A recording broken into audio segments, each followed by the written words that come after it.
Shabbat Shalom, this is Rabbi Klein, the rabbi at the Greater Miami Jewish Federation. Who are the children of Abraham? Who are God's beloved? Why are there religious wars? This week's Parsha considers some of these questions, I think. This week's Parsha returns to that struggle between Esau and Jacob that was begun 2 weeks ago. Who will become the one that receives the blessings? This week, Esau and Jacob meet once again. The first time in over 20 years, but it's a different type of encounter. This time, Jacob reaches the border of the land of Canaan and hears that Esau is waiting for him with 400 armed men. It sounds like it's about to be a military encounter. Jacob takes counter maneuvers. He divides up the family into different camps so the entire family is not annihilated and starts to send tribute to his brother. Fortunately, there's ultimately reconciliation between Jacob and Esau, but not before a mysterious battle the night before, when Jacob is alone. It says that night that Jacob engages in a mysterious battle with what appears to be an angel. And Jacob and this angel struggle throughout the night. And finally, at the end of the night, as the morning comes up, Jacob prevails. Jacob says to this angel, "I want to be blessed, and will not let that angel go until the angel confers blessing upon him." Finally, the angel agrees and calls him Israel. "Your name will not be Jacob, but Israel, because you have battled with human beings and divine creatures. And indeed, Jacob, you have prevailed." The rabbis ask, who is this mysterious angel? There are many explanations, but I'd like to focus on one of the most prominent rabbinic readings. This angel is none other than the sorrow shel Esav, the angel or the archangel of Esau. In other words, Jacob is engaged with a metaphysical battle with his brother. And guess what? Jacob prevails head-on against Esau. And if so, in this story, Esau himself is forced to bless Jacob. He admits, finally, that Jacob is really deserving of the blessings many years earlier. What is this struggle about blessings all about? Practically, who cares about these blessings? But rather, the issue has to do with the physical and material blessings have to do with leadership of the family. It is who is going to carry on the legacy of the family, the legacy of Isaac and the legacy of Abraham. Abraham, we're told, was given blessing and the land of Israel because he was going to be a blessing for the entire world.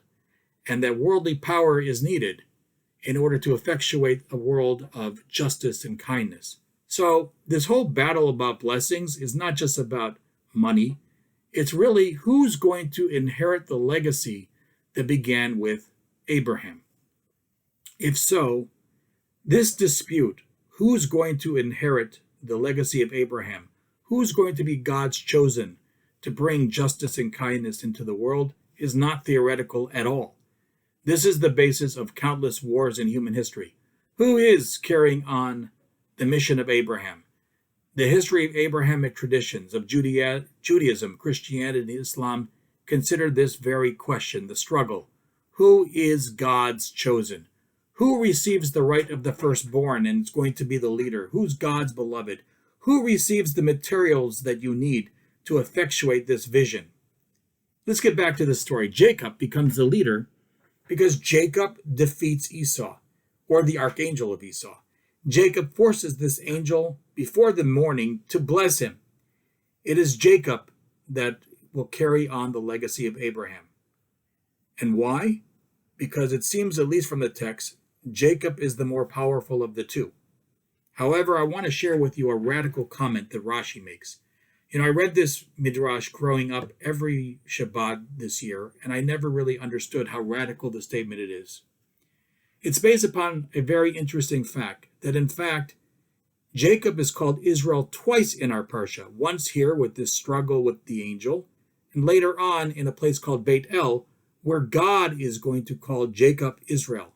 And the rabbis are commenting on this redundancy. So what do the rabbis and Rashi say? The angel is being defeated at this moment, and the angel turns to Jacob and says, "Let me go, it's the morning." So Rashi tells us that the angels are called every morning to praise God. And so the angel is saying to Jacob, I need to leave. Yet Jacob is extremely impatient. Rashi says that the angel says, listen, later on at Beit El, God is going to call you Israel, the leader of the family of Abraham. And I'm going to be there with God at that moment, and I'm going to confer that blessing upon you as well. Just have patience. Don't force it right now. Yet Jacob will not let this angel go. He ignores the pleas of the angel.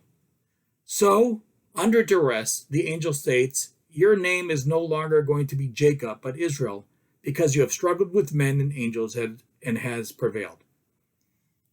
So what Rashi is saying is, really God is giving you the name Israel, not me. But I, right now, am telling you this because I'm under duress. Rashi quotes from the book of Hosea, this elaborate story. Over there, the prophet Hosea describes this very event, Jacob struggling with an angel. And there it says that the angel is crying, but Jacob has no mercy and refuses to hear the cries. If you read that prophecy in context, it's clear that Hosea is rebuking Jacob. It's not praising him. Forcing the angel's hand was a bad and merciless thing to do.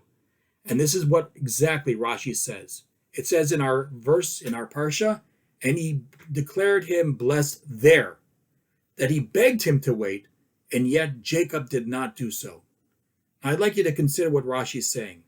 In the future, the archangel is saying, I'm going to willingly call you Israel, and I'm going to bless you. Jacob can't wait and wants it now. The angel said, it's not time yet for that. But Jacob is impatient, and therefore forces the angel to bless him. So the angel does. But let's think about this. What kind of blessing is a blessing that is forced? If I put a gun up to your head and say, bless me, and you bless me, is that really a blessing? Isn't that under duress? Ultimately, to be blessed must be freely given. You have to be a blessing in order for someone else to confer blessing upon you. Another person blesses me or you because of who you are and what you do. It is for God to call Jacob Israel when Jacob is deserving for this, and not Jacob to force the angel of Esau's hand. Which brings us back to religious conflict. Rashi lived during the time of the Crusades. Competition for the Holy Land. God's blessings. Violence became a tool. Perhaps Rashi is telling us something very important. God's firstborn is not something that can be claimed, but it must be earned through our deeds. Others must confer blessings upon us willingly, upon seeing the way we live our lives, if they're holy. So whatever our religion, perhaps if we act in such a way in which we deserve blessing, we will become God's chosen. If there's competition between the different Abrahamic faiths, perhaps it should be not one against the other, but a competition of who in their very lives are more worthy to receive the blessings of Abraham. Who's worthy to be the worthy successor of Abraham and being a blessing to all the world. And finally, I'd like to turn this interpersonally in our own lives. Do we act in such a way that those around us would willingly bless us? Or, because of status or power, people are forced to bless us? This is something to think about this week. Wishing all of you a Shabbat Shalom.